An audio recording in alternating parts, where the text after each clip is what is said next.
Hello and welcome to the Dad and Sons podcast, the jankiest, stankiest audio soiree in the West. I am George. I thought you were gonna swoop me off my feet with a smooth, quick introduction of who you are. What's better than knowing who you are? In this existential crises of a world we live in, what is better than knowing who you are? It's knowing what you are.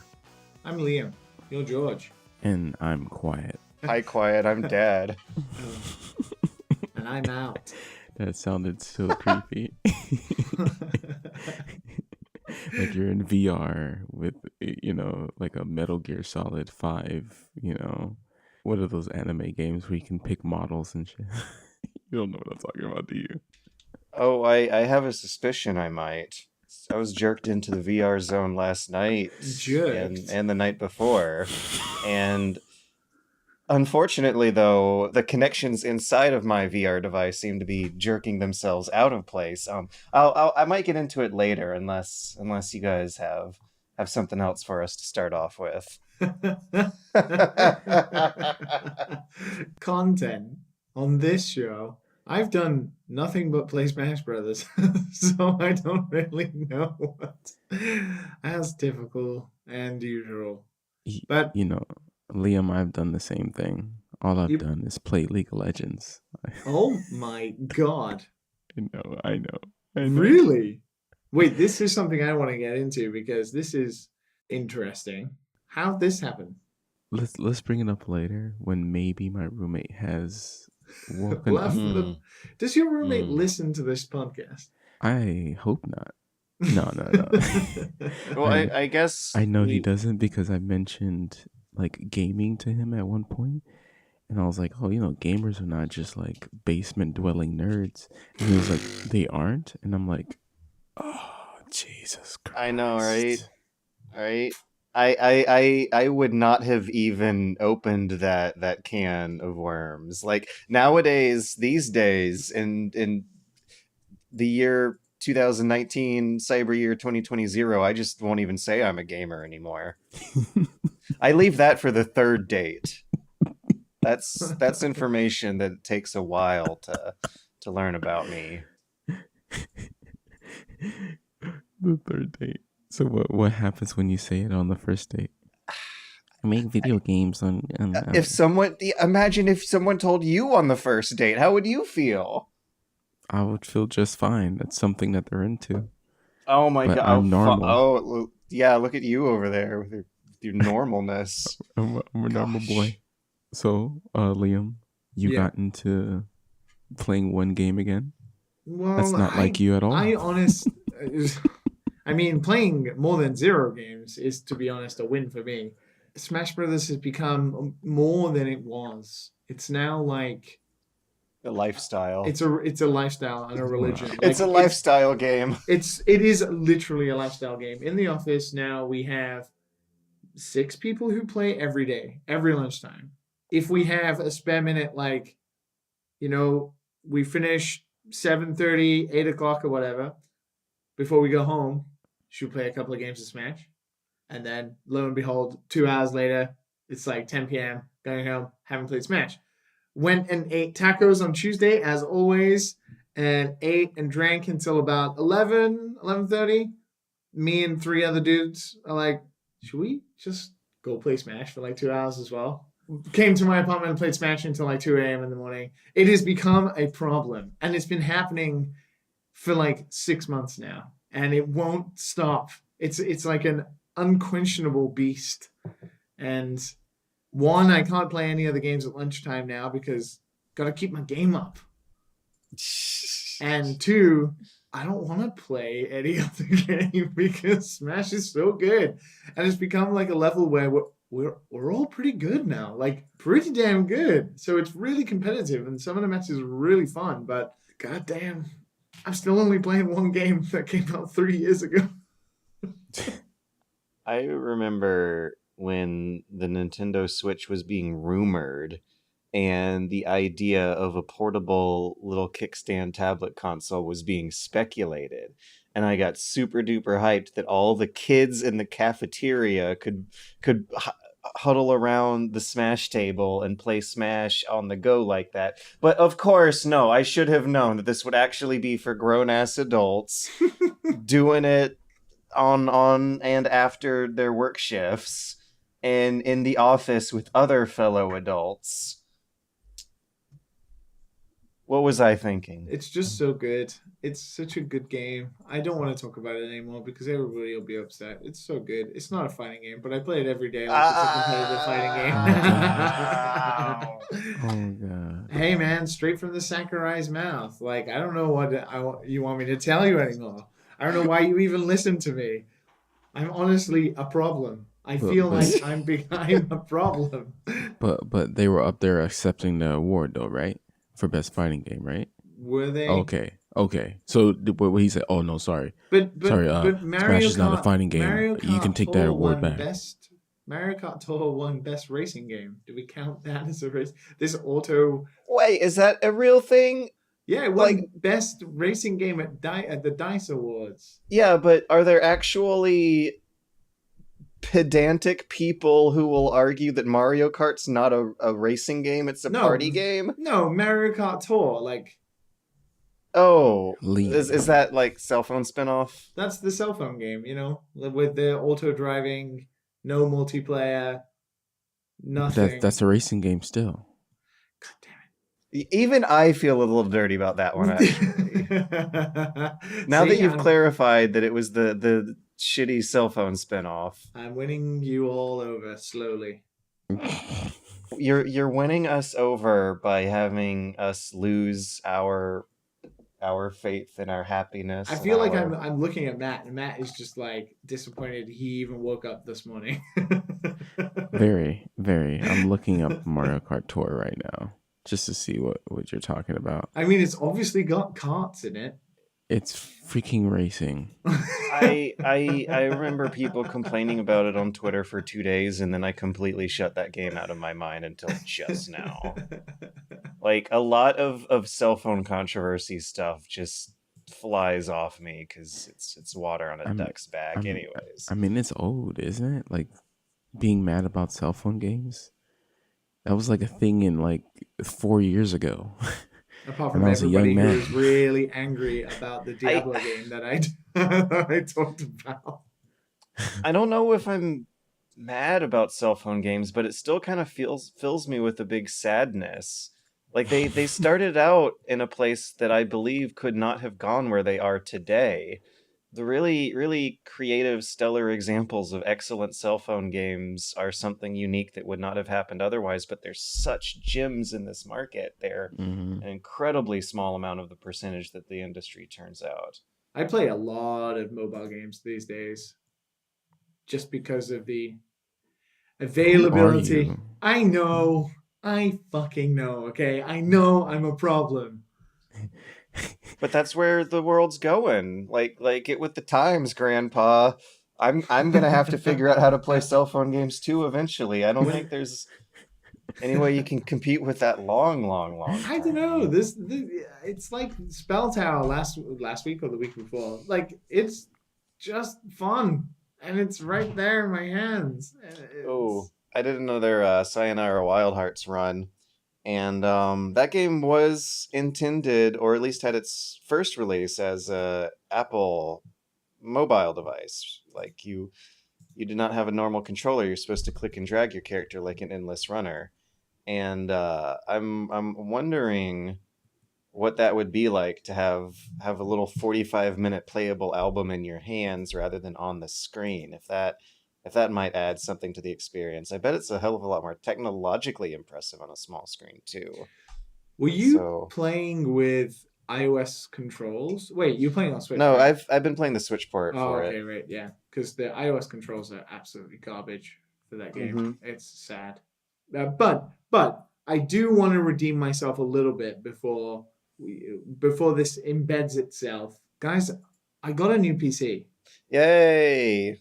Nice. Nobody could see Matt's face lighten up and smile. Yeah. It was a lot more body language than it was verbal language. It was the most action I've seen him in about 3 years. It's because we haven't had a face cam. True. But How does it feel? I got a new PC. It's a pretty good one. I didn't put it together, but it is a custom built PC. It's pretty good. And also, in case people didn't know, I moved into a new apartment. I think we spoke a little about last week. So apologies if my mic is still a little echoey because I don't own anything apart from maybe a brand new PC now. All I the own upgrades. nothing. So I've had since I moved. So when I was working at Rockstar before I moved to Japan, Ooh, I juicy. spent my disposable income like a typical young 20-something, young chip off the old block, and I bought a custom built PC, my first ever, and I loved it. But I only had it for like a year because then I was an idiot and I decided to move to a different country. But for that 1 year, I could do everything I ever wanted because I had the power. Now, since I moved to Japan, when I originally moved to Japan and PC gaming and building PCs was not very popular at all. But as George, I think you noticed as well, like in Akihabara and stuff, there is a ton of PC stores and stuff now. Like Razer has a shop there and everything. So PC gaming in Japan is becoming quite popular. Not, I wouldn't say it's super popular still, but it's been real cool to watch that happen. Yeah, like Steam nowadays is full of Japanese releases. Yeah. And 10 years ago it was not. It's great. Like and that's awesome because it means, of course, more Japanese developers are working with PC and stuff like that. Anyway, so that was kind of not readily available. So buying equipment in Japan is either way expensive or just impossible. So I had a shitty laptop for ages that wasn't powerful enough to do anything, barely able to put together this podcast as we've had so many trouble in the past. And also, I had crap internet as well because I was using the portable Wi-Fi stuff. Well, now I'm all settled down in Kyoto and all that the dust is settling and the new apartment is rising. That comes with fiber optic internet. Oh, Holy hell. And now I have a new PC with which I can use the full power of fiber optic. you're gonna be torrenting Crisis at the speed of sound. Yes. So to break in my new PC and also test my new internet, I downloaded 3 games last night after I managed to get it working because I didn't Just to see how they run. Just to see how they run and also to see how fast I can download things. So the first one I downloaded was Morrowind. Witcher 3. Was it Morrowind? It was a short hike, 40 megabytes. Oh my god. No, I'm joking. So the first game I downloaded was Descenders because that was like 4 gigs. Oh yeah. And I thought, shit, okay, 4 gigs. It's a looker too. Real this good is looker. doable. And yeah, it should run pretty well. It took like 2 minutes to download. No. And I was like, you bastard. this is the best. And then I ran it and it worked perfectly fine. And I was like, okay, let's push the boundaries. So then I downloaded, because it's free on the Epic Store right now, Kingdom Come Deliverance. Okay. Because it's free. I think Right. today's like the last day as we're recording that it's free. And I've been wanting to get into that one myself actually. If this one hooks you, I could go through it So with you. I played a little bit of it. I was liking it, but then I got into the combat, which I know is like a big feature of this game, and it was absolutely garbage. So I put it away. Okay, never mind. Yeah, I know what you mean, dude. It's so janky. It doesn't feel good at all. I was just not jiving with that. deflate my enthusiasm. Yeah, but I felt like it was going in a good direction. I kind of liked the setup, and the characters felt quite genuine, even though janky. But then the combat was just like, ooh. It made it worse. Ooh. It's like playing those chivalry games. Yeah. Well, yeah, it is kind of like a crappy version of the chivalry games. Yeah. Did it run okay though? Like So it did. It ran question. absolutely perfect. 60 frames on high and everything. Yes. And I was amazed. But it was like 50 gigabytes. But I downloaded it in 20 minutes. Like, I was so impressed. Then, just to push the boundaries even further, I downloaded Destiny 2 because I'm also a scrub for playing Smash Bros. And Destiny 2. And I wanted to see, well, can I run Destiny in 60 frames per second and have a good time? 83 gigabytes in 27 minutes. And then I was playing Destiny 2 for half an hour, and I did a little patrol, and I was having the time of my life. It's happening, boys. Your boy's with the current. He's with the kids. Consumption is a disease. Like everything you've been describing to me, I'm just like, yep.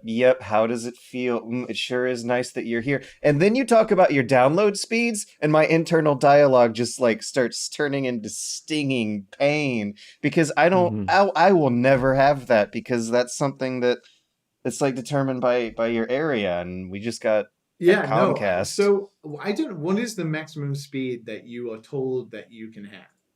Obviously, it never hits that.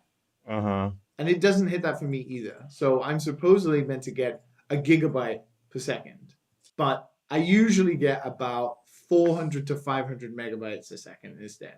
Sometimes at night, I'll hit about 900 megs, but I never actually hit a gigabit per second.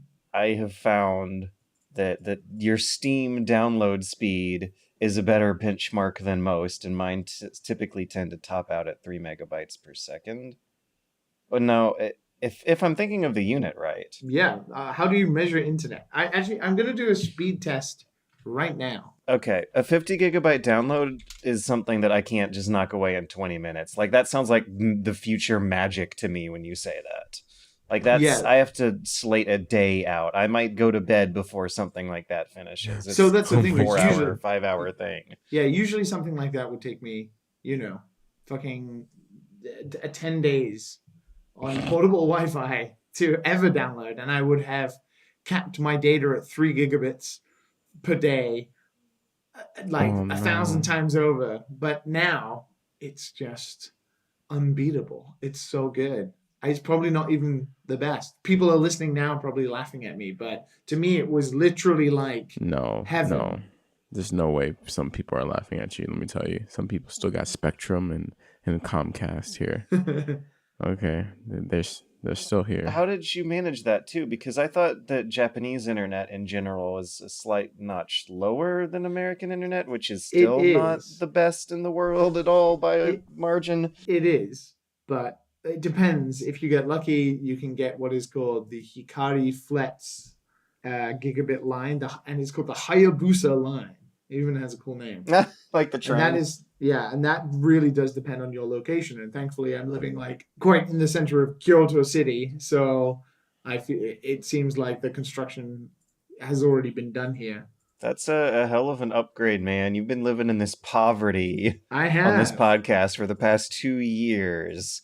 And now, like as of this week, you've made new PC, a new apartment. You're in a totally different job than you were a year ago. Yeah, I spent a lot of money on a sofa as well, like a real adult man. Child. Oh, that's such a responsible concern to have. Like you press a button and it flips up, and the leg rest comes out, and I can just recline back. And there's no way to have a console war argument over how much money you spent on a sofa, but it's still like an alarming amount you got to commit to. Well, that's the thing, is like, I feel I'm scared because it's like, well, now I don't want to move anywhere. Why would I? I have everything I've ever wanted because I'm a very simple bastard. I have a very comfortable sofa with which I can watch SpongeBob SquarePants constantly. And now I can also sit and play any PC game I want, really, for now. And download it within minutes. In 10 years, the emulators will be coming out. In 10 years. Wink, wink, nudge, nudge. That's usually about how long you gotta wait, isn't it? Sometimes it was a little faster back in the day when there was some. Is that what you're waiting for, 2D? George? Oh, I'm sure. Yeah, I'll emulate God of War in 10 years. To finally play some real games. What do you mean finally play some real games? Okay, Well, I could play VR now. You could play VR. You could play higher Not than that I'll 60 buy frames a per headset. second. If anybody wants to send me a headset. Oh, a short thing talking about VR. I showed someone who's never played VR or games, doesn't know who Sonic is. What? Doesn't know who Sonic is. By the way, saw the Sonic the movie. Hedgehog? Yeah, saw the movie. Are they a baby? Yeah, that's what I thought. I was like, what is wrong with you? Are they an alien? Yeah. Yeah, it's rare. It's rare. And Super Hot was again something that they could totally connected with. Just gotta say, Super Hot's the killer app, isn't it? I've been saying this for years. Super Hot, better in VR. One of the best things you can show somebody. Fucking so good. So this good. version- Is it as good as the Sonic movie? Because, if they didn't know what Sonic was. I actually really liked Sonic. We'll be talking about it after Liam gets a chance to see it. It's not out in Japan Do you know when yet. it comes out? Do you know when it comes out in Japan? Take a guess. Japan, the home of Sega. I don't. It's anyone's guess. I guess a couple months to get the new voices installed. Fucking March 27th. A month and a week. That's weird, dude. It's so weird 27th. that the Sonic the Hedgehog movie is coming out in Japan a month and some change later than the rest of the world. The iconic, globally recognizable Firestorm brand Sonic character, who apparently has been doing so not that hot lately that Matt has encountered people who've never known about Sonic. Matt, how did this person not know about Sonic? I tried to find out, and no, I couldn't. She just never, ever played a game. Nothing. Just read books. I guess a book reader instead. That just seems less weird than not knowing who Sonic is. That's like not knowing who Homer Simpson is. You don't have to be a fan of The Simpsons to know, I know the archetypes Well, of that's character. weird because in Japan, they know Mario. Nobody knows who the Simpsons are. Yeah, they know Mario. That's it. Matt, is it really good? I think so. I'll tell you this. When I walked out, all right, first of all, I was laughing. Right? It's kiddie. It's kiddie at sometimes, but it has a blend between both for sure. There are some jokes in there that are not for kids. I walked out and I was like, wow, I enjoyed that more than I enjoyed Star Wars by a lot. That is your defining thought? Oh, God. What kind of world do we live in? That like, I like thoroughly enjoy. Like, I enjoyed myself watching Sonic.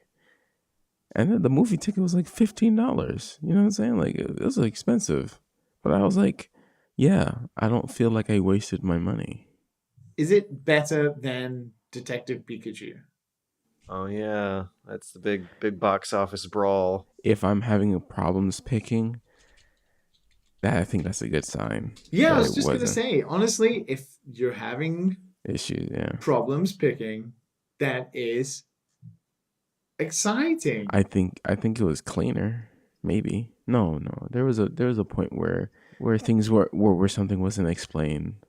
But is it because of the big guy? Is it because of Mr. Carey, Mr. Jim Carrey? No. Jim Carrey did his thing. It's just been a while since I've seen him like that. Seen him be weird, and he was exactly as you remembered him, the same way. Weird as hell. Live action cartoon character. Yeah, live action cartoon character. Super but great, weird. Right? Yeah, and there was a lot of like visual jokes with him and his assistant, as you call him. Like, he was just all right with the abuse. Like, it's there's some really good moments in that movie. I think I enjoyed Sonic better in terms of funniness more than I enjoyed Detective Pikachu. Detective Ah. Pikachu has a lot of nostalgia, you know? It could win in that way.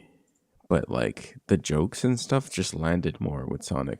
And it could be because Jim Carrey was in it for sure. If Jim Carrey wasn't in it, it would have still been pretty decent if they picked another character, because whoever played the male sidekick, I can't remember. James Marsden. Yeah, he did pretty good. He did pretty good. Is his name Donut Guy? Donut Lord. Donut Lord. Is that really his character's name? Is that just what Sonic calls him?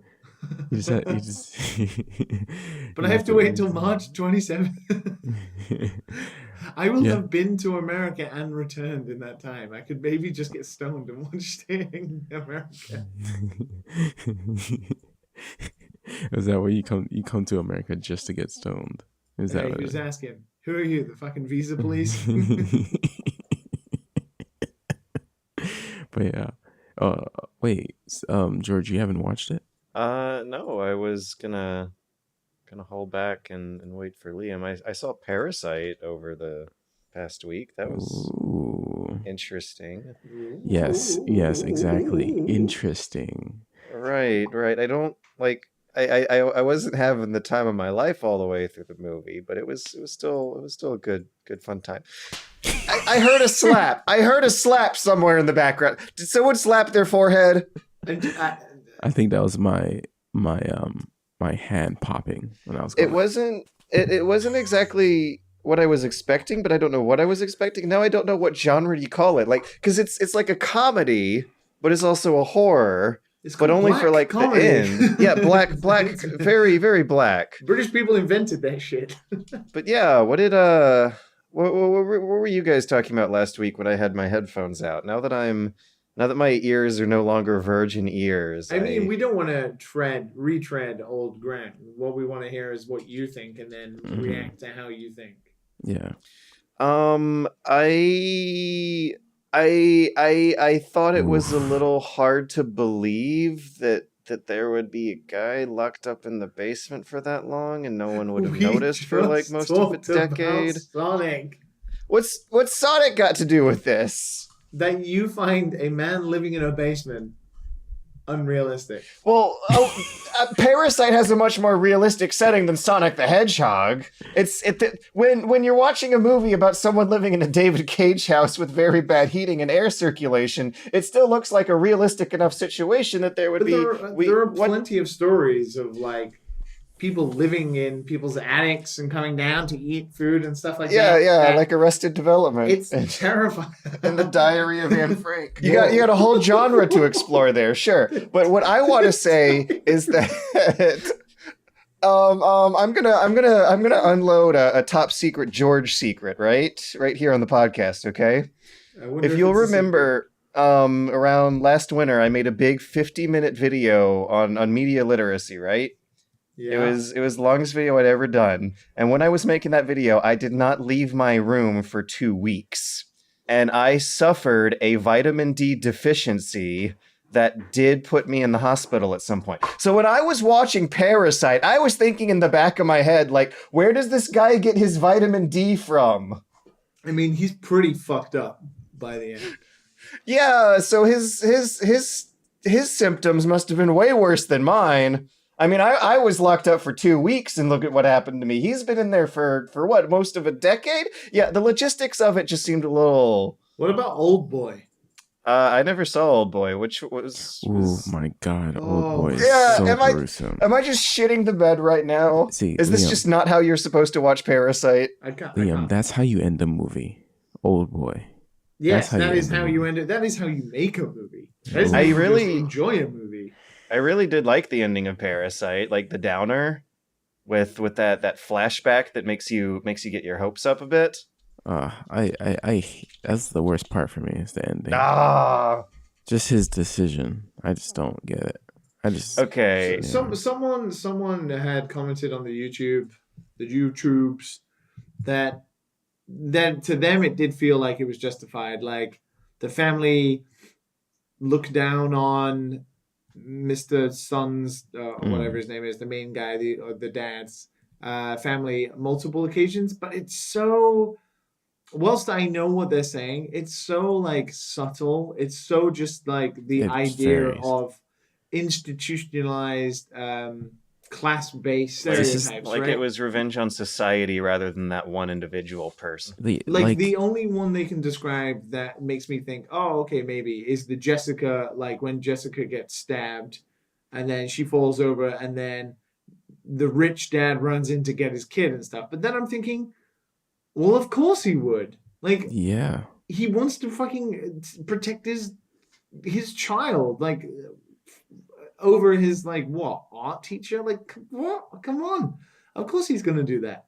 Yeah, he yeah. wanted his keys or whatever like that. Like he didn't care about what happened to them. Like I get that, but they gave them a job. Like he obviously did not hate them that much. All he said is that they smelled bad. Like, come on. Like beats. What are you gonna do? Like, stab everyone who disses you? Like, come on, come Yeah, on. We'd have to stab like 1,000 people a week. There's a I lot also worse think things in the world than that. some of the social nuance and commentary didn't translate over. Another really stupid thought that I had was in the beginning when they get their scam worked out and they have all of the old help flushed out of the house and their new help, their whole family is hired in, and they go back home and huddle away and secretly plan out the next clandestine move of their scam. But the what I was thinking in the back of my head, like, it seems to me more like they had actually founded a business and it wasn't that bad whatever they were doing. Like it was conniving and mischievous, but it was still like legal, I guess, from my perspective. I was like shrugging and being like, it seems like they actually founded a successful business. Why do they think it's that bad? I mean, they don't have their licenses and everything, but on the moral scheme of bad things to do, there's much worse. I mean, if the girl is learning English and the kid's behaving because now he has a babysitter who teaches his art and the driver's driving and the mother is cooking ramdon, that's fine, right? The driver hands the father a fancy business card and is like, "This company is super exclusive and legitimate." And the whole while in the back of my head, I'm thinking, "You more or less did fund a legitimate company with your family and got everyone hired doing something they're good at. Isn't that how it should work?" Maybe that's actually the point. I think yeah, a lot of it is about deception and lying to gullible people because they have money and they can throw money at the problems. I don't know. I feel like I understand, and it sounds weird, and I don't know if it is true, but I do feel like, from some sense, I do understand it from an Asian point of view because, like, having taught in schools and stuff, I see it like a lot of poor kids. Like, George, you came and stayed with me in Okayama. Like, it's not the most affluent of areas in Japan. Japan still has a real problem with people don't have money. They don't have money to buy clothes and stuff like that. They live in old houses that are falling apart. So like there's a lot I can see in what I've seen here in Japan that translates to Korea and the class-based society there that Parasite describes. So, yeah. Yeah, another thing that I thought was weird was how much they love the rich family and constantly shower them with compliments and appreciate them. And I feel like if they were Westerners, there would be more hostility in the relationship by default. Man, it's like Americans are the worst workers. I don't know, man. The French workers, they'll kidnap the boss and riot and have a revolution. Oh, never mind. My PSVR is dying. Wait, That's not so very good. yeah, it's not very good, but it sounded like it completely broke, but you got I back thought- to us like a couple of days later and you'd done the thing that most people would have done almost instantaneously, which is I got details. I got details. okay then, but you wiggled a cable. It's more than wiggling a cable. I was sitting down to play some PSVR a few nights ago, and I noticed everything turning into sand in the visor. There were some weird white beige colored pixels that were showing up. It was like a dead pixel effect, except screen wide, just a certain color would completely blank out into white until eventually the whole screen would gradually turn into white pixels. And while my fun animated PlayStation wallpaper was moving, I would see this pattern of pixels go in and out with the animation until the whole screen would turn into white pixels and then just flicker out. And it would go in and out depending on my head movements. And I thought it had broke. I was not able to get the picture back on. I did jiggle cables. I unplugged everything in and out. I checked on some guides. It said that's always a good first step to take. And that did not fix the problem. A few days later, I decided to give it another go before putting a phone call in to send it back to the PSVR factory, and found a little box that's placed about 4 to 5 feet down the daisy chain of cables coming out of the headset, which is right around freaking foot level. When you're standing up with the PSVR, this little box is going to be dangling around your ankles. If you're sitting down with the PSVR, this little box is going to be on the floor. And if you get in and out of your chair, it is liable to be under your foot when that happens. And I have memories of doing that. I have stepped on that box before in the past. Squeezing the box and jiggling the box and shaking the box is what would get the picture back in order. So now what I have to do until March 23rd rolls around or I buy an index, whichever first happens, and I send it back to the factory. Until then, I have to keep this box of cables like delicately balanced on a level surface outside of range of any big movements. I cannot jiggle this cable either. So my PSVR is dying because it's not a wireless VR set, because they put a joint in the cable right at foot level. Like, it's a little box that cables go in and out. And it is at a part in the chain that would naturally be under your foot. Like, this, oh, I don't mean to sound like an angry gamer or anything, but this seems like a design flaw, you guys. Because other than that, it works fine. I can tell what's going on. There's some internal connection in that box that's sliding out of place, and I'm probably not going to be able to fix it myself. And I'm probably going to have to send it back to the PSVR factory, and it's going to be like a $100 2-week-long process. This is some first date material. Some good talking tips. You know? Be like, damn, my PSVR died. Tell me about that. How does it make you feel? No, you just go on a long tangent to them on the first date, yeah? No? Are you not aroused?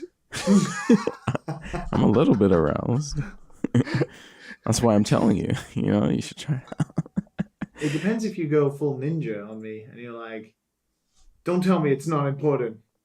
Don't tell me it's not just the game, not just a VR headset. It's a way of life. Can you imagine if LeBron's headset had broken? I do have to admit that when it broke, I was a little morose and was like, well, whatever, I'm going to get a new one anyway. Planned obsolescence, it's the economy. But when it sparked back to life, my heart came on fire and I was like, yes. What were you trying to play anyway? Ace Combat. I was trying to play Ace Combat, which I did manage to go through after getting it fixed. Nice. Yeah, the whole thing? As it turns out, it's only like an hour and a half. Oh, I was about to be very confused. You finishing a game and wow. No, I have finished the VR content of Ace Combat 7, which is about an hour and a half. They give you 4 kind of medium length missions, 10 to 30 minutes each, of roller coastering difficulty designed for VR gimmicks. And one of the things that you first notice when you launch out in this plane and glance around at your headset is that there's no way you'd be able to spot any other planes flying around in the sky. The resolution's so low that a lot of your combat is done basically by AR markers and radars and other visual aids. So there's some set pieces in these missions that have slick fighter planes that you go up against that will dodge your long-range missiles and require you to get in close and track them around with your head movements. And it's neat. It was fun. It was a satisfying proof of concept. and just underwhelming, though, in terms of its total scale and scope of an hour and a half of genre experiments that kind of sort of have been done before, and it's still not the full length, like, made for VR flight simulator quote unquote cinematic campaign that I was hoping for. They teleport you in and out of a plane with out a big fancy intro sequence. There's not much of a cockpit that you can really click around inside of there, and there's some landing sequences that they put you in at the end of missions that felt too easy, but still neat that they were in there. I can't say I'm unsatisfied, but I also can't say that my expectations were exceeded. It's just kind of met. It was fine. How is it when you're like taking off and stuff? Supposedly that's like the woof factor. Okay, there's some cool scenes that they have planned during these takeoff sequences. Yeah, looking out the side of your plane and seeing the horizon like steadily go out of line with your own frame of reference is always a great stomach trip. But they had one fun scene planned where you're taking off from an airport in the middle of it getting bombed. I don't know why the bombers don't hit you, but for some reason you're flying out of this landing strip that has other planes crash landing on it, and all the enemy bullets just miss you. But I had a weird thought in the back of my head where I was just like, huh, this is like that Iraq war footage except from the other side. Oh God. I always had a morbid curiosity what it looks like to be down there on the airport while it's getting bombed, rather than in the Call of Duty. Well, you remember the Call of Duty, the Modern Warfare one, the original one. To sign up for this, they make it the big joke about it. Remember the Death from Above mission in 2007 with the black and white camera, and you hear like the soldiers laughing in the background of this airship. Like it's a very dehumanizing experience, and this weird introduction of one of the VR levels of Ace Combat 7 shows you what it looks like from the other side. It's like I would pay to watch a video of George going to the army for training and then a mission, and then coming back and comparing it to how VR works. Well, I mean, I'm not going to say that hasn't been like a kind of keeping me up at night, like revenge journalism power fantasy. What if I do go to war? I don't know if they still do it, but I totally remember back in 2006, 2007, seeing photos from the military and from journalists covering them of how the U.S. military was using Xbox 360 controllers for piloting bomb defusal robots and drones and stuff. Like, the metaphor has been stated many, many times. There's definitely something to look in there. What? I mean, it's better than using like Ouya controllers, because can you imagine how many mistakes would be made if they had used like Ouya controllers? Do you remember how hyped that was? You remember the Kickstarter or whatever they were on? Kickstarter doesn't feel as old as it is, like the Ouya campaign and all that. Yeah. Remember when America's Army made America's Army, the video game recruitment platform to try to get kids to join the military during the years the Iraq invasion was happening? Yeah, I remember the cover. The game's big gimmick was that neither side looks like a terrorist because no matter who you play, they'll always look like the good guys. And the irony of that completely sailed over everyone's head. Wow. We're old. I also finally got to play Astrobot. Cute. While going through PSVR stuff. It's fun. It's good. It's great and everything, but that game got some very, very, very, very, very high review scores, and I'm wondering if that might have gotten my expectations too high going in. I remember when it launched out, both the Japanese and Western reviewers were very, very complimentary, and there was one guy who I think did a comparison to Super Mario 64 that caused some controversy and arguments over whether or not it's really a Super Mario 64 type moment. Yeah. Super Mario 64 from my memories growing up, felt like a killer app defining how 3D games would work for the next big chunk of that decade. Yeah. And I think Super Hot VR has really been like what is actually the analogous Yeah. experience as a VR killer app for how combat and motion and interfacing works in VR compared to anything like Astrobot, because as polished and clever and slick and well designed by the book as Astrobot is, it kind of feels like a lot of the gimmicks that we've previously seen in Moss and Lucky's Tale ramped up to 11. Like Lucky's Tale was a very basic proof of concept of a 3D platformer VR. Very I don't basic. know if you played through Moss, Matt, but No. Moss is a game that starts getting into the head movement gimmicks. Like you'll have to point your head at a reflection of the character walking through a different part of the level you can't see, or duck your head under a log to get a new vantage point. And Astrobot has a hell of a lot more of the latter. Astrobot has moments where you have to actually keep some good head coordination with enemies that you have to headbutt and dodge out of the way at the same time you're doing your platforming with your controller below. It's cool stuff and everything, but it still is being done with a regular controller on a little bit smaller of a scale that doesn't involve your whole body. And if I'm strapping a kid into VR for the first time, I'm gonna want to give them one of those experiences, the full body experience, if you will. Full body.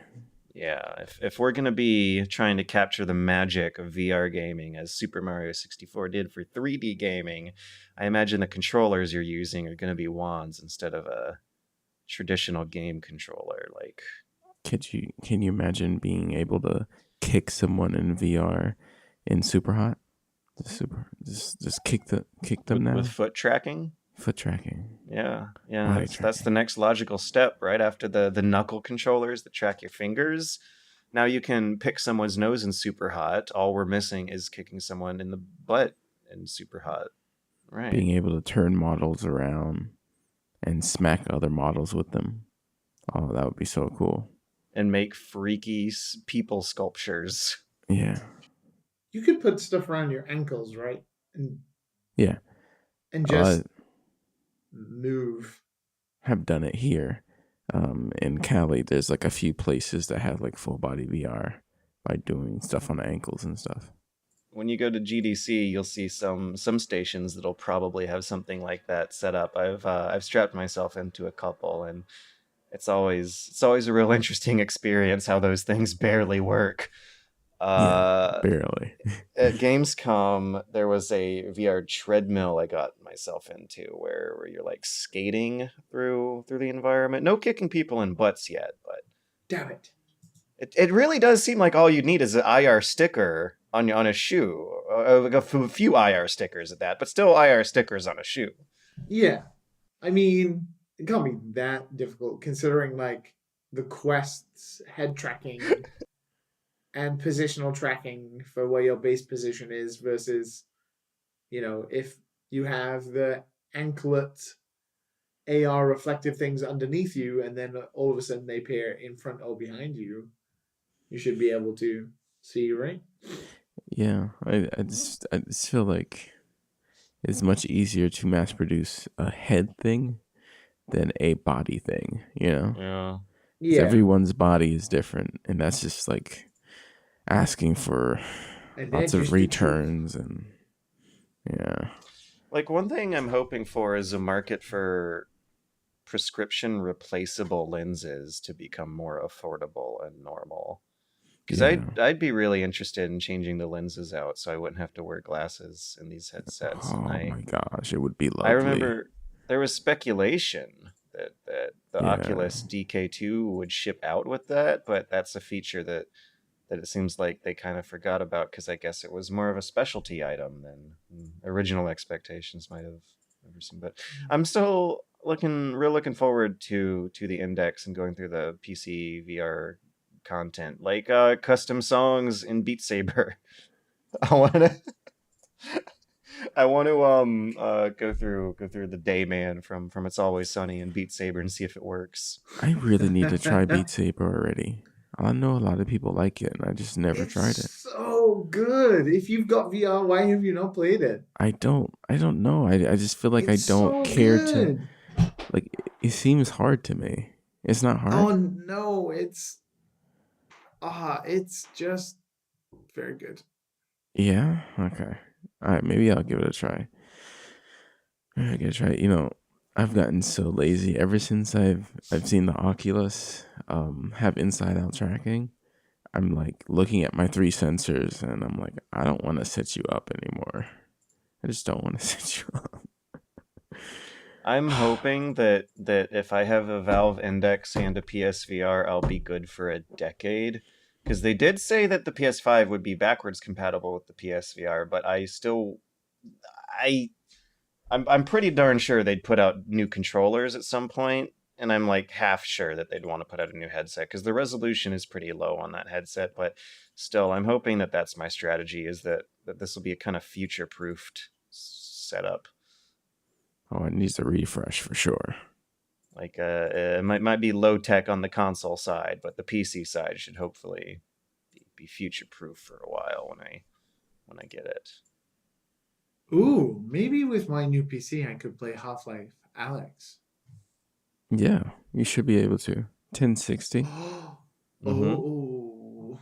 Yeah, you can run almost anything you want now. Ooh. I bet. Probably But not. I Probably need not an an actual index. VR headset though. Yeah, yeah. Like you could get one of those Oculus. New. I think the S is the S The now. Rift S and the Yeah. Samsung Odyssey, I think, are your two No, best no, budget no, level no. Not purchases. Samsung. Don't do that. Don't do that to yourself. No, I would still probably buy a Quest. Well, I guess you can still plug it in. So Yeah. I Yeah, don't yeah. do whatever you want. As long as you get something that's gonna last, because I feel like the Samsung, you're gonna have issues. I feel like you're gonna have issues with the Samsung unless they've solved the issues and now you can play anything you want. Like, can you go on the Oculus store with the Samsung? An app for that usually in most cases. I remember there being an app for that when I was shopping around for this There was stuff. a hack for Right, Vive. right. That's not Like really how you want to do as I things. recall, there had been measures taken either by the industry or by fans to ensure some sort of cross compatibility between these platforms after certain steps were taken. But anyways, Mm. I got one last weird piece of media for you guys that I've been going through for the past week. Here we go. Are Buckle up. I was about to say, are you ready? I don't think anyone's ready for this. Nobody knows what this is. It's the Histories by Herodotus. I'm reading through the Histories by Herodotus. Okay, the Histories by Herodotus is supposed to be the first attempt at making a hard historical record in history. Compared to that earlier, you would have some official documentations and lineages of kings chiseled down on stone, but trying to decipher what was happening from the average everyman's perspective was something no one was bothering to record until presumably this guy. And so as such, it's full of a lot of romanticisms and inaccuracies and straight up factual incorrectedness in some fun scenarios, but also a lot of fun examples of this guy's skepticism coming through in what was a very, very supernatural worldview. One thing that I think is really fascinating for me in particular, as a big fan of games and world building and fantasy literature, is how in Herodotus's day, immersive storytelling and religion had very, very blurry lines between the two and defined a lot of very, very important ways in which these people spent their lives. Like, he traveled to Egypt and correctly deduced that the Greek gods were inspired by Egyptian gods, but that they have different origins in these different regions he's visiting. And he doesn't elaborate, though, on what those origin stories are, because that's what you would have to go on a big, long voyage yourself and spend a hell of a lot of money in their respective environments to discover for your own self. So, like telling stories was how they formed their worldview and also stimulated travel and trade and the development of culture itself, and was not seen as a recreational, non-consequential, harmless act of entertainment for hundreds upon hundreds of more years after mass literacy and printing technology develops. Like hearing a cool story about your favorite local god was something you would save up money for years and go on a trip across the world to find out about. And you would not have heard it any other way because it would have been passed down orally to increase its value. That story. How did Herodotus compile such history whilst being one man with not even a bike to carry it halfway across the world? I believe that back in those days, books were collections of scrolls, so I'm imagining he would have had a big bag of scrolls on his back, where he would jot down notes and then toss another one in, and perhaps go on his merry way with the company of escorts who somehow facilitated his entrance and exits of his various destinations. And though he claims that he did all this traveling to the various capitals of the day in Egypt and Babylon, apparently he is like factually wrong. Like if you stack it up to the archaeological evidence of what ancient Babylon street plan looked like, it does not look like how Herodotus describes it, which in my head, I like to visualize him asking people outside of town what it looked like on the inside, and then coming back with the completed notes anyway to make it look like it wasn't a waste of time for all his traveling. The purpose is to prevent the traces of human events from being erased by time, and to preserve the fame of the important and remarkable achievements produced by both Greeks and non-Greeks. Among the matters covered is, in particular, the cause of hostilities between Greeks and non-Greeks. Yeah, that's a very, very long and very, very direct, self-explanatory first sentence. It's fun how these ancient writers will really, really ham up the timeless practice of saying, in this next paragraph, I will describe the following stuff. He's really trying to waffle, like, on his essay. He's got an essay due, and he's really just trying to cram in as many words, waffling his way through. Yeah, as someone who does a lot of translating, I imagine you can picture just how wonky the English that we're getting out of something like this would be compared to the grace of what I'm sure was a much more concise original script.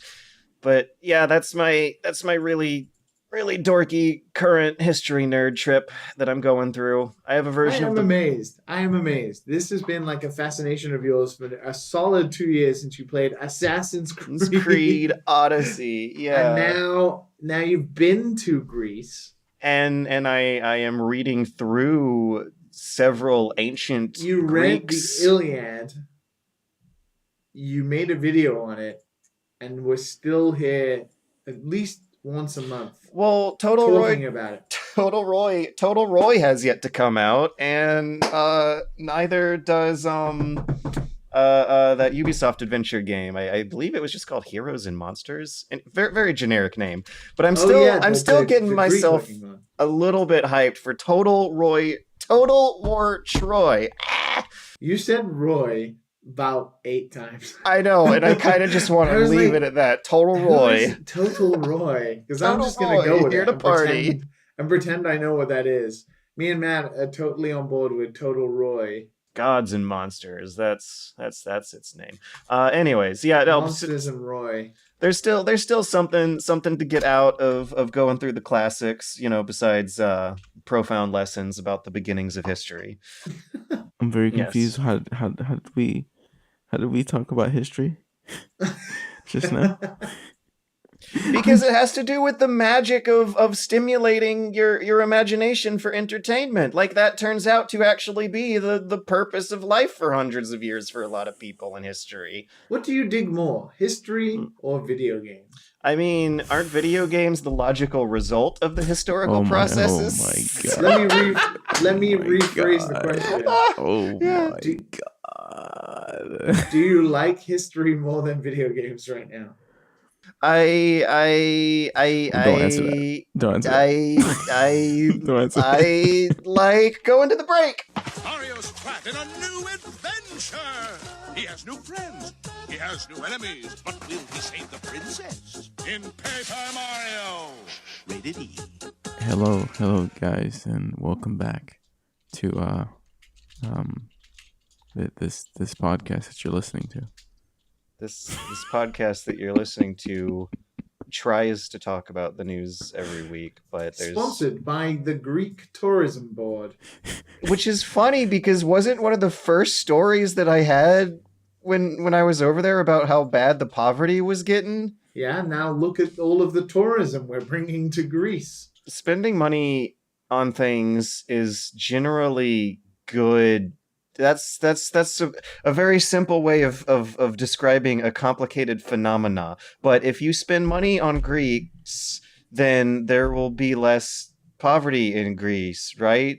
Supposedly, if you spend money on video games, there will be more and better video games in the world, right? Such is the complex economic theory behind crowdfunding platforms such as Kickstarter, who recently hosted a wonderful 101 crowdfunding campaign by Platinum Games to get remastered versions of that game ported to the current gen major platforms.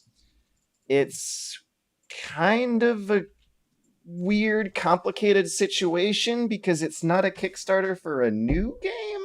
It's a Kickstarter for new ports of an old game that may or may not be actually owned by Nintendo. No one actually knows because they didn't want to clarify in an interview how the licensing handoff process worked. But this is also more about establishing Platinum Games as a developer that can do their own self-publishing, more so than one that would rely on a publisher to try to get a deal like this through, which might technically make these wonderful 101 remasters that come out indie games. I am in awe that one, you were able to segue from Greek tourism through to crowdfunding video games. Secondly, I actually don't know what to think about this Kickstarter, because on the one hand, I'm totally stoked for them. Why not? If they want to release it on a new platform and it costs money, but they don't have the spare capital to do that because it's risky, because the first time the Wonderful 101 came out, nobody played it. Well, it was on a platform that no one had that time, and this time it can come out on all the platforms everyone has. Yeah, but Is it good? this is actually one Platinum game I didn't enjoy that much. I don't know if it's going to be different on Switch, but I didn't like the controls, and they really put me off. They have you doing some drawing on the touchpad, if I recall. Dwelling. Yes, they do. Did I really say? Drawing. Oh my god! Oh my god! My enthusiasm, the romance is. Did I really say dwelling? Only the listeners can go back and figure it out. But that tells you how stoked we are about this Kickstarter. The fact that we're focused on the word drawing. Well, in other news, Death Stranding is gonna have a plane in it. So there you go. Really? You retweeted a picture of a plane crashing. Oh. Behind Sam. Why do I even remember his name? God dang it. Why is there a plane? Is it really a plane? Is it April Fool's already? There's a plane. There's planes in the background, and there's a plane crashing. See the planes in the background? It could be the like war scenes where you're in the boss fight zone. You sure? There's a lot of water. There's a lot of water. Usually there isn't a lot of water in those scenes. It looks like regular gameplay, but with those things. Matt, yeah, I don't know what you're talking. Is this like a new trailer or something? No, is it go to Kojima's Twitter? Okay. So it's a Kojima tweet, a Hideo _Kojima tweet. All right, I'm here. It is tweet zone. I'm just It's a annoying George retweet. at this point.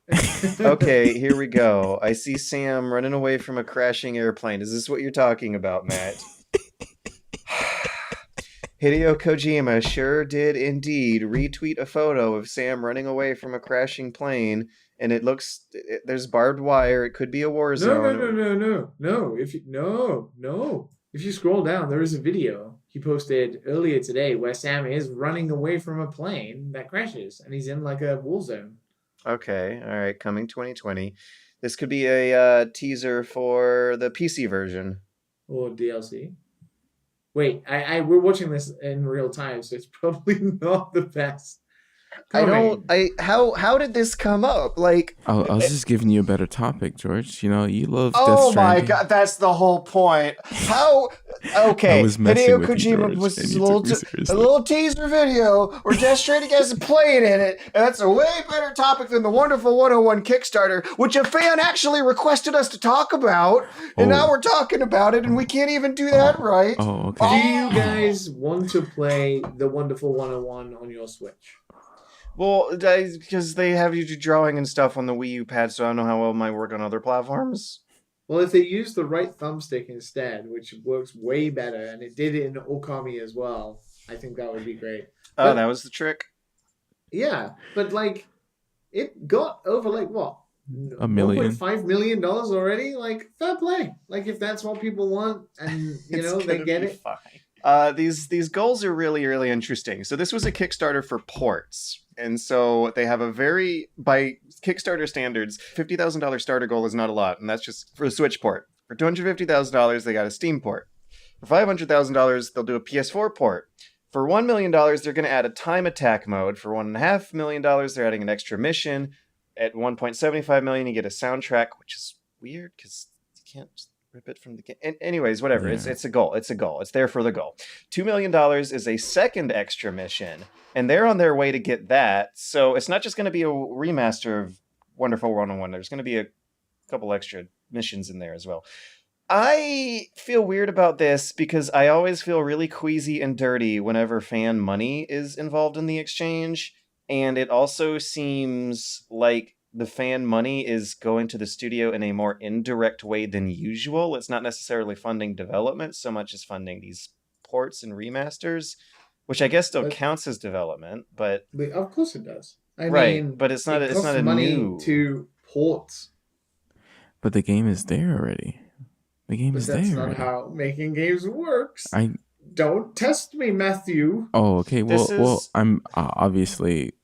Tell me, like, so are they gonna have to redo it? It depends on what engine they used, right? I actually don't know what engine Wonderful 101 used, but it seems like Platinum have both their own engine and also they use Unreal. I think they used Unreal for Nier Automata. And it depends on what they're using for that, right? But Bayonetta and Vanquish, the double pack remaster thing came out yesterday for PS4. So they are obviously putting games left, right, and center to Steam and PC and PS4, and they've done that for Vanquish. They've done it for Bayonetta, the Transformers game as well, and Nier Automata. So they know how much it costs to do it. I guess they're factoring in how much it costs in dev time to pay the people to do it inside the studio, as well as it costs for the marketing on top of that for each different thing. But the most expensive thing out of all of that, and the reason why probably PS4 is the highest, is because like you have to go through certification and you have to go through like TLC checks and all this kind of stuff. And like to submit to Sony on that kind of thing can cost like $20,000 every time.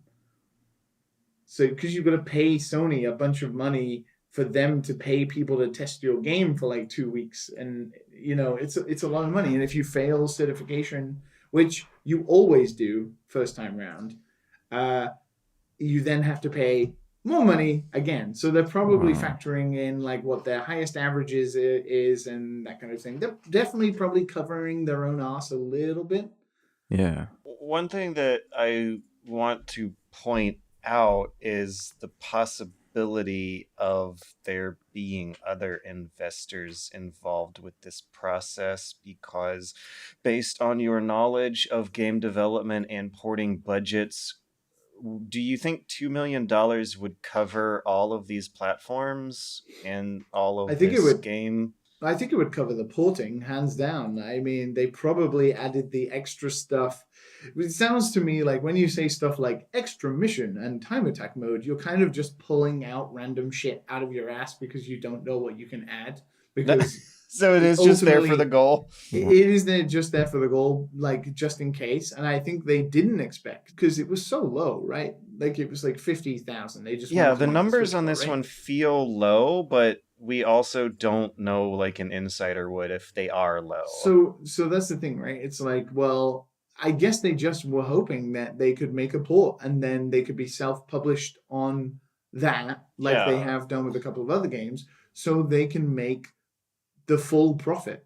You take the 50K and I mean, all of this is profit now to them, right? Apart from the dev time that they've got to do stuff now because they've got to add these extra missions and time attack modes, which I imagine will turn into something way sweeter and way cooler than what is just written down in text here once they've given it some thought. And the whatever 2 million they'll end up with in the end will probably be stretched because dev time costs a lot of money. But I hope they just turn around the ports and bring them out as soon as possible, like they promised. Yeah, I mean, it's good for them. They have money now to completely cover themselves in regards to this project, and every copy of it sold is just profit to them from factoring in how much the percentages Steam, PS, and Switch get for. After the popularization of like the Igarashi Bloodstained Kickstarter, where the numbers were there to show fan support for investors, I just get a little leery sometimes when seeing numbers that low, because these would be low numbers by the metrics of several other projects, but since they aren't making a new game and it's support of a pre-existing game, I imagine that changes the scale of the numbers you're throwing around a bit. Well, I imagine once Kamiya saw those numbers coming in, his brain was going a bit wild and was like, whoa, with the extra mission, now what we can do is we can fucking make half of a campaign again and all that kind of stuff, because that tends to happen and you outscope yourself and you realize, oh, I expected 50,000, but I now have fucking 20,000 times more than whatever the hell is going on. The other weird dynamic to this one is that it seems very, very more explicit that this Kickstarter is specifically for like super fans who consider themselves investors. Because that's what they did in the first. They didn't, like, you can't blame Platinum for having 2 million because people heard their call. I think they were smart and they were like, well, 50,000 is not a big goal on Kickstarter for a company like Platinum. So it's like, well, we want to give this game a second lease on life on the most popular platform in the world outside of the PlayStation 4, and we just need this amount to do it. Can you help us, people who are really big fans of this game? And well, a lot of people own a Switch now, I guess. Yeah. I wonder if they're taxed. Are they taxed at the end of the year? What do you mean? So Kickstarter wasn't in Japan for a while because of weird tax laws to do with Japan and stuff. But yeah, there is now some things about specifically Japanese addresses for Kickstarter. They are taxed in certain ways. Yeah, because that could factor into the cost. Because the taxes here, you get your check and you're like, oh, that's right.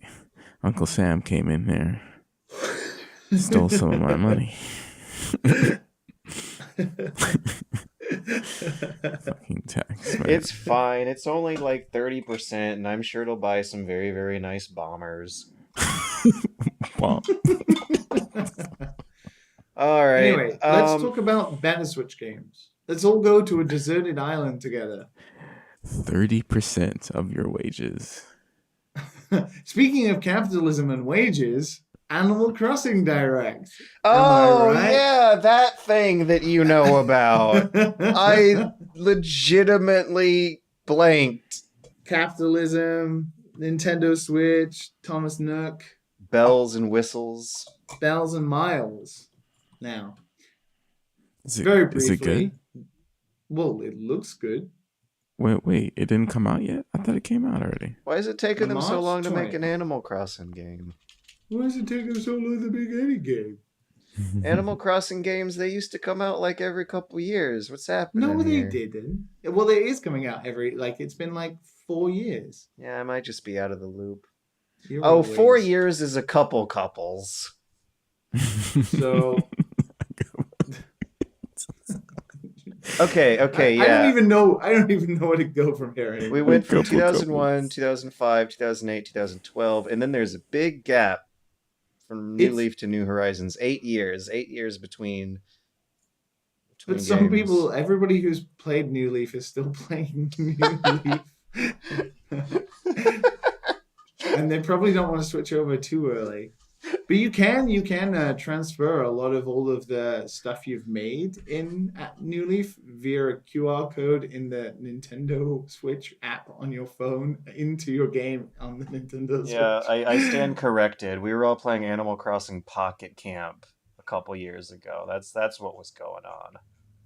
So the game looks great. It looks like Animal Crossing. There's a lot of neat features in it, like multiplayer online and 8 players on one island or something. Obviously it's not going to be as easy as that because Nintendo make terrible online systems. Is that real time? No, I don't know. They weren't Like very clear. asynchronous? but- Because that would be fun to do like a Stardew Valley sort of setup. But it does look good. And like I think about the Switch and I think about portability and I think about just, breaking out the Switch for 10 minutes and like planting some trees and fitting some furniture and I'm excited again. But it comes out the same day as Doom Eternal. And then 4 days later, That's not the same audience, though. That can't be the same audience. Am I wrong? You'd be I- surprised. I My would be- Twitter feed. yeah, I would say the Venn diagram for this is way bigger than you think. Oh my god, are you kidding me? That's insane. That's I insane. want to play both. Like, do you think that the Sonic movie had such a big box office hit just because of the kids it was intended for? No, you know what I saw? I saw a lot of old farts like us going with their kids. Okay? So they can bring their kids, but they're also going to have a good time. Yeah, Dad, we don't want to watch fucking Sonic. We don't even know what It's a it kids is. movie. You fucking, it's a kids I, Oh my god. I just love how, like, the standard issue vanilla media preferences of our generation include liking both Animal Crossing and Doom. Like, that's just normal to go from one to the other. I have enjoyed the Doom Eternal Twitter account posting on the Animal Crossing news updates. like when the direct was announced for the Animal Crossing one today, the Doom account was immediately on it like, will Isabel be there? Very adorable. So I'm reading that they have an in-game app that gamifies the game and creates a progression system. For what? Doom or Animal Crossing? What are we Animal talking about? Crossing. This is the Miles that you're talking about. No, this is like, oh wait, The is that Nook Miles app is essentially a collection of quests. When you do things like catch a certain number of fish or collect a specific amount of twigs, you'll earn Oh, I think that's miles. just like the XP kind of thing. Like you can have currency, but you also can have like XP, but it's not directly XP. Instead, it's this miles thing. Gotta have a checklist progression, Yeah, of don't know. course. but it seems fine. It'll be good. I think. It comes out at a very busy time, but as Matt says, the audience isn't the same. But I imagine the Venn diagram is rather large, so I think it'll still sell. I'm pretty sure, like, I don't know how you mess up Animal Crossing game. Like, it's pretty basic. Oh, I'm sorry. Oh, oof. Pocket Camp. The shitty cell phone spinoff. I felt was a look into a dark future Yeah. where your furniture has to charge up for an hour before you can sit on it for a microtransaction Oh, fee or dude, I something. remember that. Well, I mean, they're not gonna put that in a Switch game. That's just like asking to like kill your game, right? Stranger things have happened, friends. Yeah, I guess so. Yeah, like you can build, you well, can like build That's your nice. Earth now. Like this Yeah, is you can probably like gonna be, terraform your yeah, entire island after a certain and point, jump which is over really stuff. Apparently, I'm pretty sure you couldn't jump before. I I don't know. I don't remember. That's you what could Animal not jump Crossing before. needs is a jump button and a QTE system. Yeah, so like I think it'll be all right. We I don't we, think they we have mess a up. checklist progression system. We will need a jump button Yeah. and some iron If sights. it's Stardew Valley, This and there's more stuff than the last one, and all the dialogue is cute, I think you're good. We Yeah. need some helicopter crash sequences. Yeah.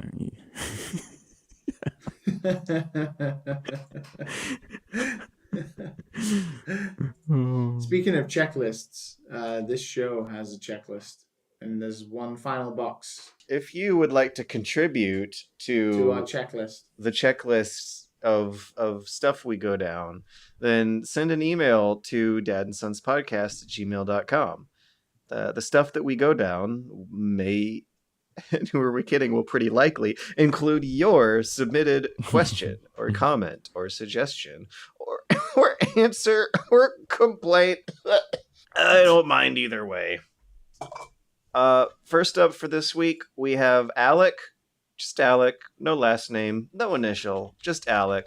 Alec says, Dear Super Best Friend Cast, I recently saw The Color Out of Space, a new movie adaptation of a classic H.P. Lovecraft story. While I love the film and would easily recommend it, I found in recent years it's harder to talk about H.P. Lovecraft's work without bringing up how untiringly racist he was, and how those views informed his fiction, a topic which really sours any conversation. My question to the sons and dads is one you've probably talked about in the past, but what in your opinion separates a creator from creation, or do you think it's worthwhile to attempt to do so in the first place? Also, would be curious to know about any other media that you enjoy while disagreeing with and disliking its author.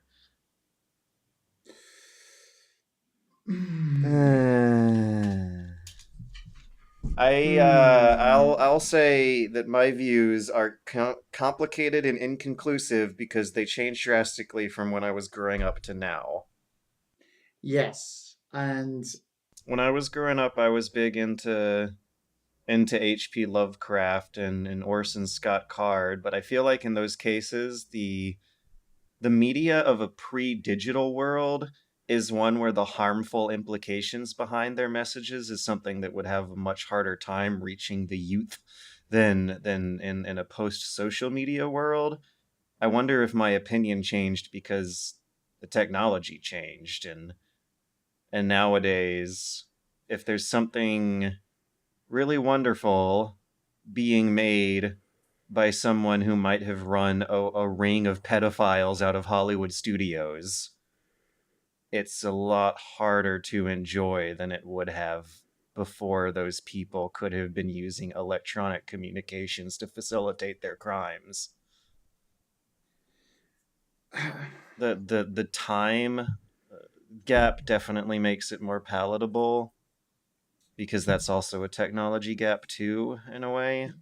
there are also some things I'm just realizing as time goes on, and I think this is the infinite loop of life, is that people who were cool and who were respected have views of their time that now will sometimes feel outdated, whether that's your parents or your grandparents or like an older brother or an uncle or something they say that seemed perfectly fine or perfectly normal at some point in the past uh, is now not cool. And I feel that's the same for like writers and musicians and creators who are creating very personal stuff, various periods of time. For example, like I really like James Bond, and Ian Fleming was Oh. a massive racist. And if you go watch Dr. No, like James Bond didn't used to win over and seduce the women. He would just straight up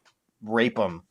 Yeah, and you know, it's a case of whether or not Ian Fleming. I mean, he wrote Chitty Chitty Bang Bang, so he obviously has some kind heart in him. But at the same time, by 2020 standards, he's a huge racist, right? Oh man, watching James Bond movies gets so weird after you see the rapey ones. Yeah. But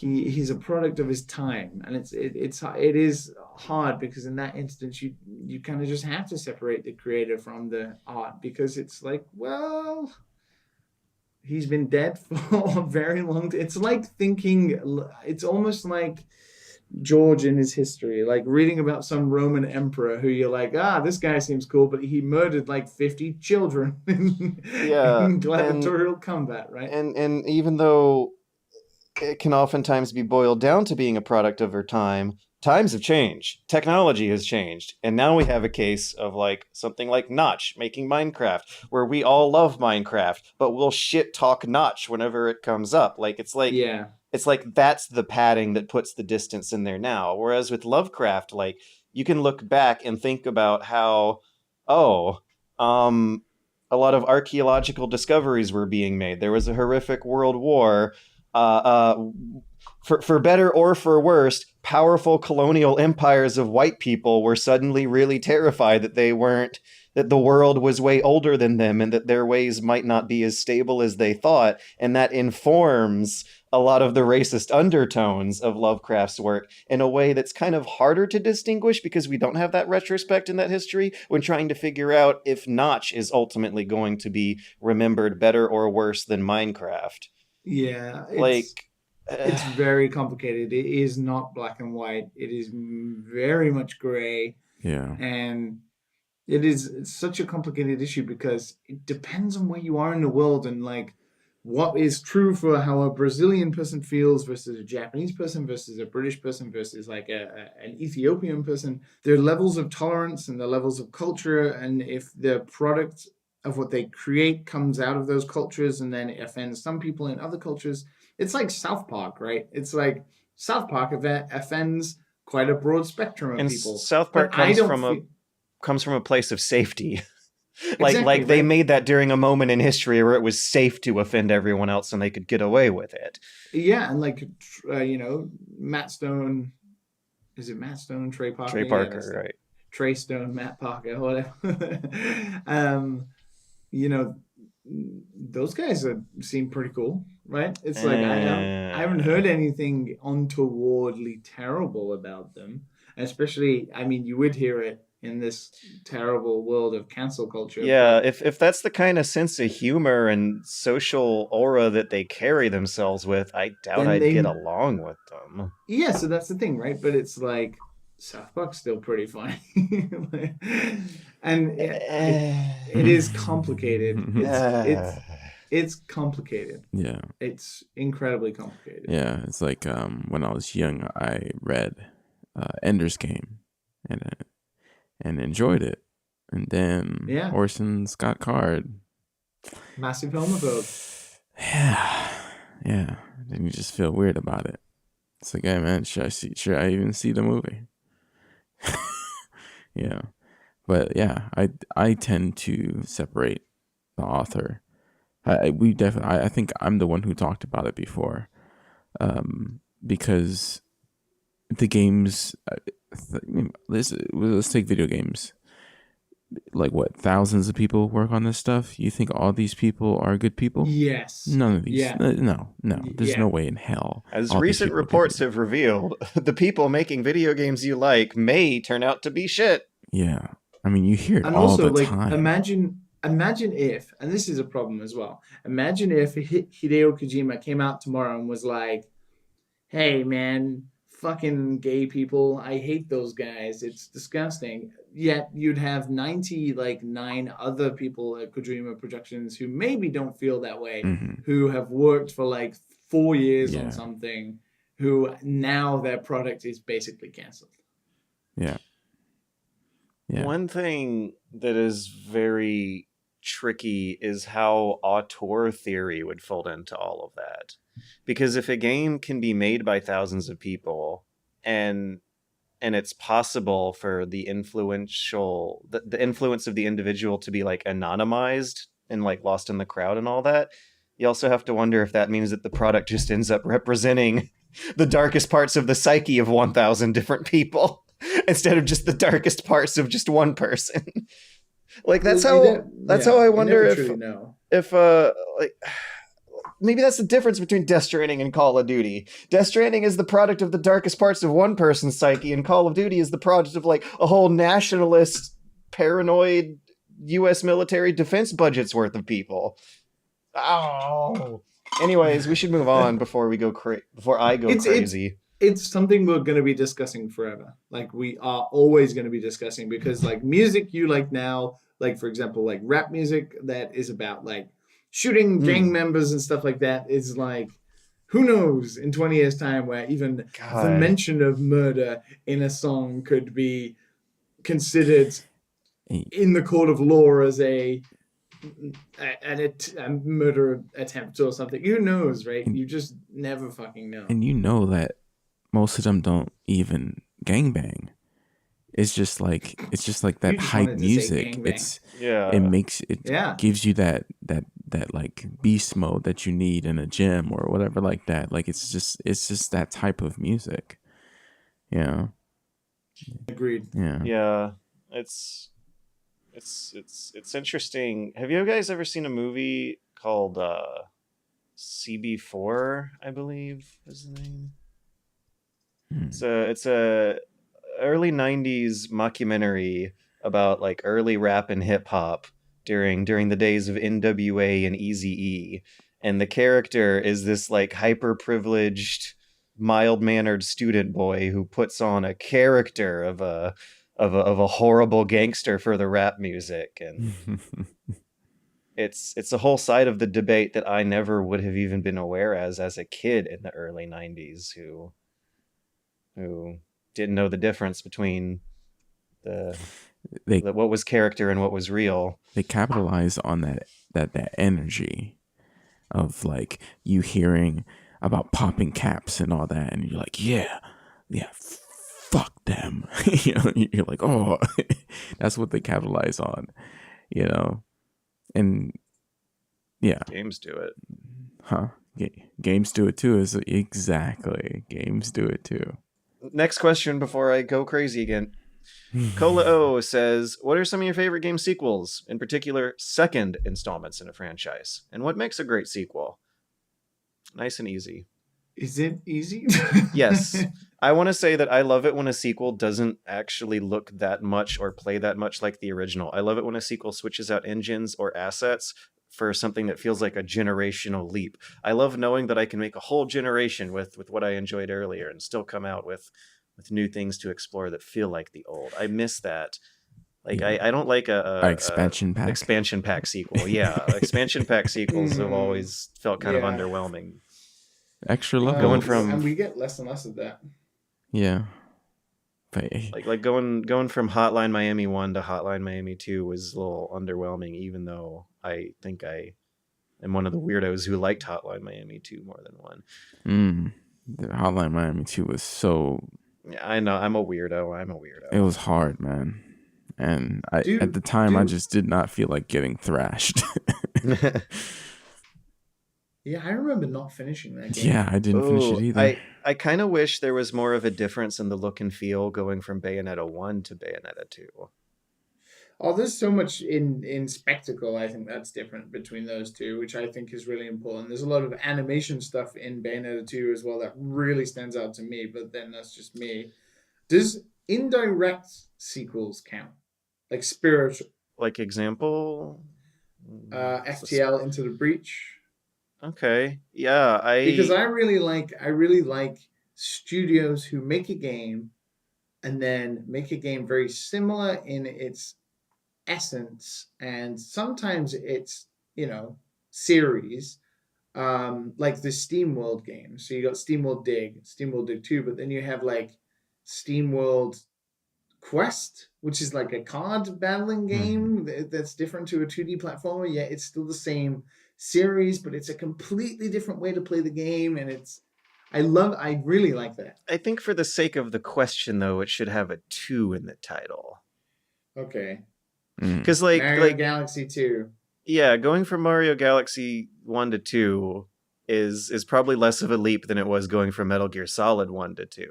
Yeah. Link to the Past 2, which is Breath of the Wild. I think we have stopped progressing. That's why it's just the same thing. Oh, it looks more real now. You know, that's pretty much where we're at. You know, the next leap is VR. What? I don't think we stop progressing, but I definitely think we make less and less sequels, like traditional sequels. We're not going from 2D to 3D anymore. We're not going from pixelated to like full models anymore. We're not doing the MGS 1 to 2 leap is something it's ridiculous. That may never happen again. Yeah. Fallout 2 to Fallout 3 is ridiculous. You know, like that. There's a lot of that's what I think that's what George is talking about. You know, we're not gonna like have there's that. gonna. You know, this is so funny. Half-Life 1 to Half-Life 2, and it's been almost 20 years to go from Half-Life 2 to Half-Life Alyx, and that's not a number. That's not a sequel. It's beyond the scope of the question. But and it's way different. Completely. The jump from Half-Life 1 to Half-Life 2 is still a way bigger jump than what you get from sequels nowadays. Yeah. I'd almost rather play a spin-off than a sequel if it's going to be an expansion pack sequel. Yeah. Like Fallout 3 and New Vegas. They're basically same freaking game. You know, it's just one is better than the other. New Vegas. They could have called Fallout New Vegas Fallout 4. So they're not the same then, because one is better than the other. Well, no, they're only better because of the writing. But I did like 3 as well. But like, yeah, I did like 3 too. Yeah, New Vegas is better. Yeah, but I still feel like history would not have gone that differently if they called Fallout New Vegas Fallout 4. Does Morrowind to Skyrim count? Ooh, that's a good jump. But you had Oblivion in between the two. And even that was a big jump too. I forgot Oblivion existed. Oblivion looked so freaking cool in screenshots like back then. Best ones. I played. You gotta mod it. Liam. You gotta mod all of them. I played on 360 and got like all the achievements, man. I could still probably pull it up now. Does Super Smash Brothers for Wii U to Super Smash Brothers Ultimate count? That's a small jump. Yeah, that actually is what I would. It's a massive jump when you play the game, like the feel. In gameplay wise, yeah. It's so different. It's like, such a better game. It's so much better as well. Also, this is favorite, so I can do what I want. Fuck you. Yeah. Well, that's definitely a jump. Why would Smash Brothers 1, 2, 3 would sound dumb for Smash Brothers, right? Like Melee Brawl, that sounds way better. 5. Yeah. Ultimate. They should call the next one Punch, and then the next one after that Smack. No. Ultimate needs to be the last Smash Brothers Smack. Smash Brothers Crystal Meth. Oscar G says, "Oh, this is always good to see how our opinion changes throughout the weeks from this question." Oscar G asks, "What's the dead genre or mechanic that you guys wish would come back?" I don't know how dead it is, but I am craving a good city builder game right now. I wish there was more competition going on in the city builder space.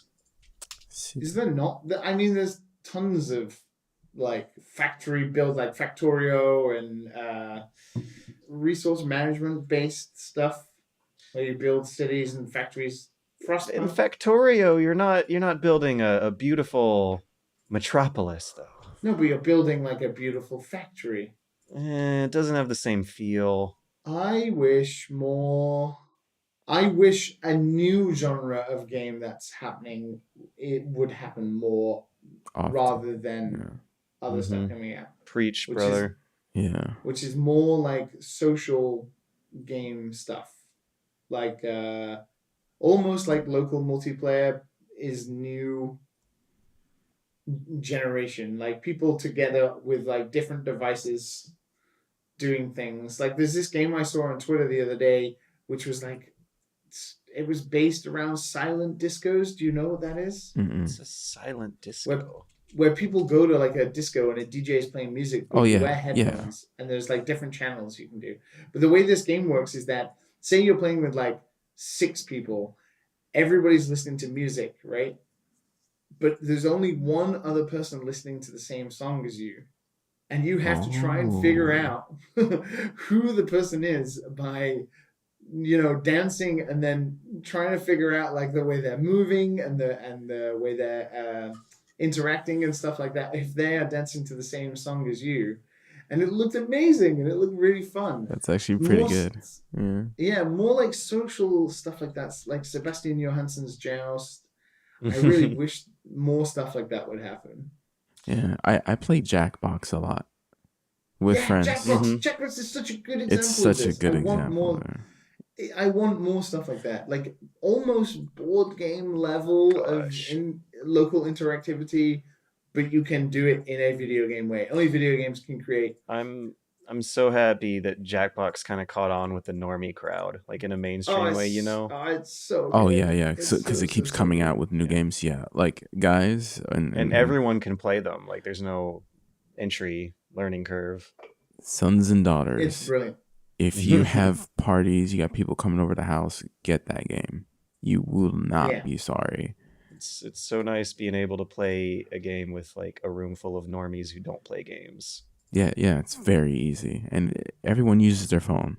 So, get that guy or girl out of the corner who keeps like using their phone and not doing anything to get involved. Yeah. It really brings the party together with a few drinks. But yeah. Well, more games like that. Sorry, that didn't answer his question, but yeah. Well, I would love to climb monsters again. Love to what monsters? Like Dragon's Dogma. I would love to climb monsters again. Like monster climbing games. That is kind of a little mini genre, isn't it? Yeah. Monster climbing. Monster climbers. Like Monster Hunter. It's not necessarily dead. Monster Hunter, mechanic. Dragon's Dogma. There's some indies that did the concept too, climbing on top of giant bosses. I would love harder RPGs to come out, like harder, in-depth customization when it comes down to your skills and stuff. Like I feel like things have gotten way too easy recently. Like everything is just easy. I mean, back then you used to do some crazy builds, man. Whatever. It's not gonna come back ever. I do enjoy some easy stuff every once in a while though. So I'm looking forward to the new stuff. Next couple years of VR. Oh, me too, bro. Me too. Go through the PC library and whatever rides the coattails of Alex. Dude. Oh, we can all play. Oh, snap. Maybe me too. No. So when you get one, we have to play Rec Room. We have to play a lot of stuff together. Oh, yes. God. When you guys come to Japan, we can play, of course, Smash Brothers, but also Jackbox. I gotta practice Smash Brothers, man. I haven't played in so long. We'll talk before we play Smash Brothers, but all the other stuff, yes. We have to talk. We do that every week. Do you remember what happened last time, though? You poked me. Angry. You poked me in the butt. You sexually poked me on stream in front of everyone. Is this after I completely and utterly wrecked him in Smash Brothers? Oh my god! All right, I'm gonna throw in a censor beep in that one, and then I wish I was local so I can actually practice against you, because over the internet sucks. Yeah. So.